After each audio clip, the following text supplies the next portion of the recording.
Repeat. Arang emas sawit Daripada sisa jadi khazanah. Assalamualaikum dan hai semua.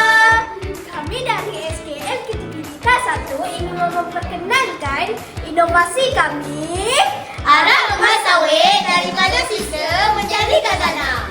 Inovasi ini merupakan bioarang mesra alam yang dihasilkan daripada tandai kosong kelapa sawit. Projek ini menyokong matlamat pembangunan manfaat SDG 12 iaitu penggunaan dan pengeluaran yang bertanggungjawab dengan mengubah bahan buangan kepada produk yang bernilai. Idea ini tercetus apabila kami melihat lambakan sisa tanda kosong kelapa sawit yang tidak dimanfaatkan. Oleh itu, kami menghasilkan bioarang sebagai satu penyelesaian yang lebih mesra alam dan bermanfaat. Sekarang, mari kita lihat proses penghasilan arang emas sawit. Langkah pertama, kami mengumpulkan tandan kosong kelapa sawit, membersihkannya dan menjemurnya sehingga benar-benar kering. Seterusnya, tandan yang telah kering dimasukkan ke dalam tong karbonisasi. Proses karbonisasi mengambil masa 4 jam sehingga menjadi arang. Pembakaran dihentikan apabila asap menjadi kebiruan, lubang udara ditutup dan tin dibiarkan sejuk 24 jam sebelum dibuka. Seterusnya, proses penghancuran. Arang dikeluarkan, dihancurkan dan diayak sehingga halus dan seragam. Seterusnya, penyediaan campuran briket. Serbuk bioarang dicampur dengan larutan tepung kanji yang dilarutkan dalam air panas. Kanji berfungsi sebagai bahan pengikat. Pembentukan briket.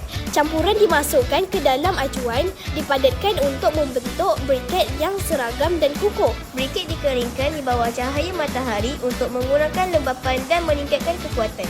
Hasil akhirnya ialah arang emas sawit, iaitu bioarang mesra alam yang mudah digunakan, menghasilkan haba yang stabil, kurang berasap dan membantu mengurangkan lambakan sisa kelapa sawit.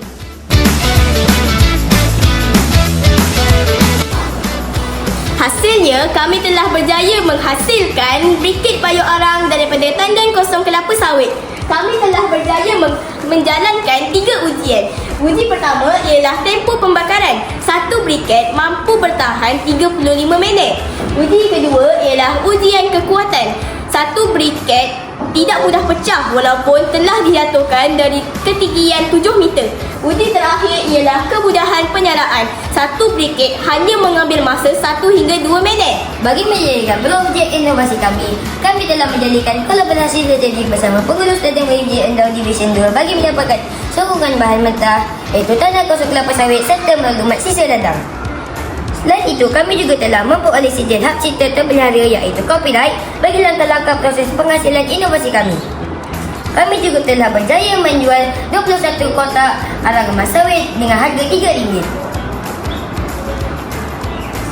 Kesimpulannya, kami percaya bahawa inovasi kecil ini mampu memberi impak yang besar kepada masyarakat dan alam sekitar.